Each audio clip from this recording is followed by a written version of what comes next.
Hello, and welcome to the ASCO Daily News podcast. I'm Dr. Neeraj Agarwal, the Director of Genitourinary Oncology Program and Professor of Medicine at the University of Utah Huntsman Cancer Institute, and Editor-in-Chief of the ASCO Daily News. Our topic today is the practice-changing PEACE-1 trial, an ongoing phase 3 trial among men with de novo metastatic castration-sensitive prostate cancer. Joining me today to discuss the results of this trial is Dr. Karim Fizazi, who is a world-renowned medical oncologist practicing at Gustave Roussy and a full professor in oncology at the University of Paris-Saclay in Villejuif, France. Dr. Fizazi has led multiple practice-changing trials in advanced prostate cancer and is also the founder of the Prostate Cancer Consortium in Europe, known as PEACE Consortium. Our full disclosures are available in the show notes, and disclosures related to all episodes of the podcast can be found on our transcripts at the asco.org/podcast. Welcome, Karim. It is so great to have you on the podcast today, and thank you so much for taking time to be with us. Thank you very much, Neeraj. It's a pleasure and an honor. You recently presented the primary results of the phase 3 PEACE-1 trial in men with de novo metastatic castration-sensitive prostate cancer in the ESMO 2021 meeting. Could you please tell us more about the design of this study and why you did this study? Sure, yes, happy to do so. So PEACE-1 is a large academic European phase 3 trial, which is enrolling patients with de novo metastatic prostate cancer. And it's basically asking two questions. Number one, should we add abiraterone acetate on top of standard of care for these men? And in most of them, standard of care consisted in androgen deprivation therapy plus chemotherapy with the Taxol. So this is the number one question. In other words, 3 drugs instead of just 2. And the second question is whether we should use radiation therapy directed to the primary cancer in these men who are treated with intensive systemic treatments. And we're doing that because we already know the answer regarding the radiation question, and it's a yes answer for men who received ADT alone, but we don't really know whether this applies when intensified treatment is being used. So it's a 2x2 design, and we were able to enroll almost 1,200 men in the trial. We completed the inclusion in the trial back in 2018. So these patients, or at least those who are alive, are on follow-up. And this year, 2021, we have analyzed the co-primary endpoints of radiographic progression-free survival and overall survival for the abiraterone equation. In probably 1 or 2 years from now, we will be able to do the same thing regarding the radiation therapy equations when we have sufficient number of events for these patients. Very interesting trial design and massive effort at the multinational level in Europe. So please tell us about the results of the study and how it will affect the current treatment paradigm of our patients with de novo metastatic castration-sensitive prostate cancer. Sure. So, as I said, right now, we have data regarding the abiraterone question. And again, the question is whether we should use ADT plus docetaxel with or without abiraterone acetate and prednisone. At ASCO this year, we reported the radiographic progression-free survival data, which is a co-primary endpoint of a trial. And this is clearly positive. If patients received 3 agents, ADT, docetaxel, and abiraterone, they will enjoy 4.5 years without radiographic progression or death in the experimental arm versus only 2 years in the control arm. So in other words, this means 2.5 years of additional life without problems, if you will, without a significant progression or death for this patient, which is big. I think Many people were already convinced with this data and thought this could be practice changing. I remember our discussion, you and me, Neeraj, at this time. But some others were not necessarily convinced and request the overall survival data before making their decision. All efforts possible to collect events, and of course in the COVID times, this has been challenging, but I think we made it. And we were able to show the data for overall survival at ESMO this year in September. And of course, this was pre-planned, and dependent on a pre-planned number of events which was reached. The news here are good again. And actually, patients receiving ADT plus docetaxel plus abiraterone clearly have an improvement significantly by overall survival as compared to those who received just 2 treatments. The reduction in the risk of death was approximately 25% for these patients receiving the triplet treatment. And it's even greater for men with what we call high volume disease. So those with multiple bony metastases, at least 4, or visceral metastasis, of course, men with a poor outcome.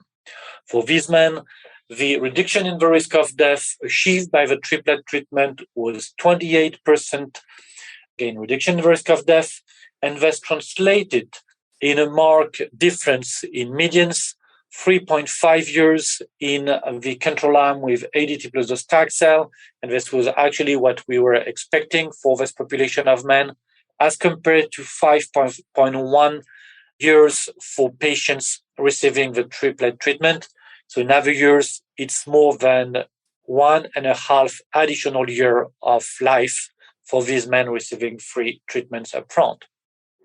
I think what is very unique also in this trial is that men in the control arm were treated very aggressively when they progressed, and actually more than 80% of them received at least 1 next-generation hormonal agents, and basically 85% of them received at least 1 drug associated with proven life prolongation.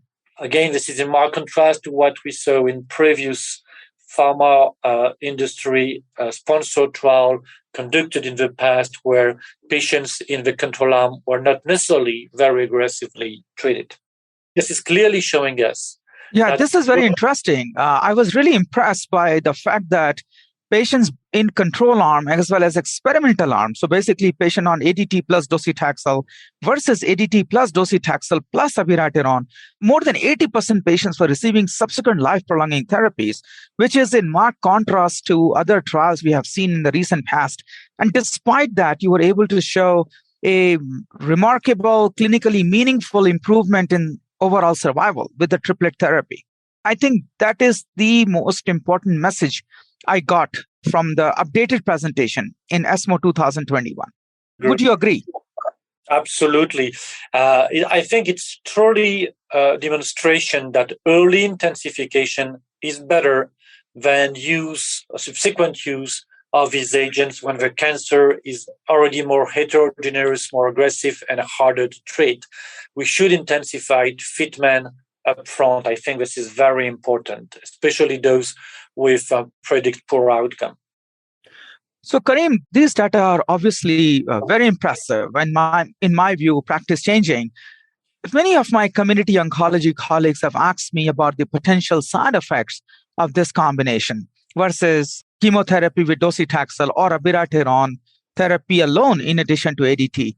Any tips for our colleagues and friends out there in the community on how to manage side effects? Or what should we be looking for as a community? What should we be telling the patients? And any tips on managing the side effects?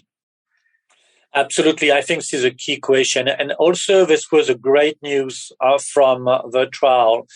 We couldn't find basically synergistic toxicity between docetaxel and abiraterone in the trial. So in other words, what we saw was the expected toxicity from docetaxel and the expected toxicity from abiraterone, but nothing additional or nothing worse, if you will. For example, the neutropenic fever incidence was exactly the same in the two arms. The GI toxicity from docetaxel was not increased, and actually it was even a bit less, numerically speaking, at least. And regarding the abiraterone toxicity, what we saw mainly was an excess in hypertension, usually of low grade, and an excess in transaminase increase, which was actually rare, approximately 6%, if I recall well, which is really in line with what you would expect with the general user of this agent. And of course, this is something you can monitor and you should monitor. We know how to handle toxicity with abiraterone, and the same also applies to the hypertension management with this agent. Got it. So say a patient is hesitant, and of course, this was not addressed by the clinical trial, but given compelling survival benefit, if I'm talking to a patient in the clinic tomorrow morning, and patient is hesitant to start all three drugs at the same time, do you think it would be reasonable to start chemotherapy with docetaxel, finish 4 to 6 cycles, and then start abiraterone? With the caveat that this was not addressed by the trial, but I'm just asking a very practical question. Again, this is a difficult question you're asking. And I'm saying that because, as you rightly said, in PEACE-1, we combine abiraterone with docetaxel. So, in other words, abiraterone was given concomitantly with docetaxel and then was continued when docetaxel was stopped. So, we don't really know whether giving abiraterone as a maintenance strategy, if you will, in your example, post-docetaxel, would be associated with the same benefit. It's probably reasonable to think it does, but it's not a given. So my preference would be actually to combine upfront, if possible, of course. Absolutely. And as I said, this was not tested or addressed by the trial. So final message is, as far as combination therapy is concerned, there is no synergy. There is synergy with the efficacy, but we are not seeing synergy, if you will, from the side effect perspective. And if we are deciding to start triplet therapy, we should be starting all drugs at the same time. At least docetaxel and abiraterone should be started together and not sequenced.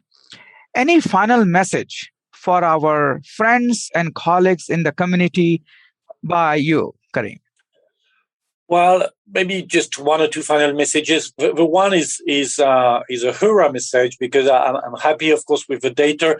And just to put this into perspective, back in 2015, before we had all the recent trials in M1 castration-sensitive disease, men with high volume disease had approximately 3 years of life expectancy.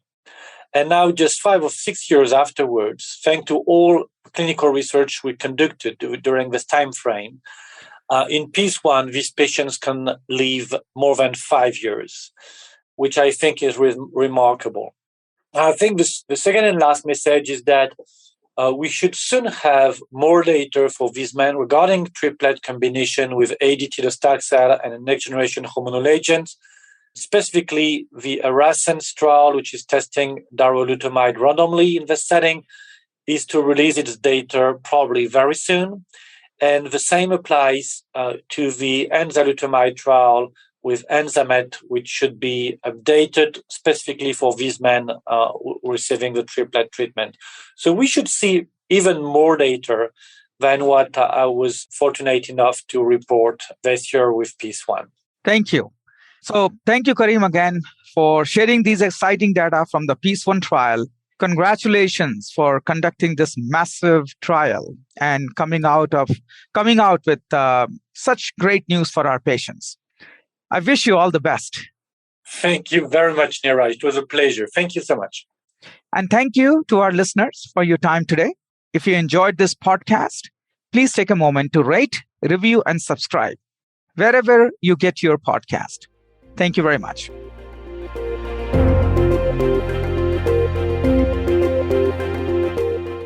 The purpose of this podcast is to educate and to inform. This is not a substitute for professional medical care and is not intended for use in the diagnosis or treatment of individual conditions. Guests on this podcast express their own opinions, experience, and conclusions. The mention of any product, service, organization, activity, or therapy should not be construed as an ASCO endorsement.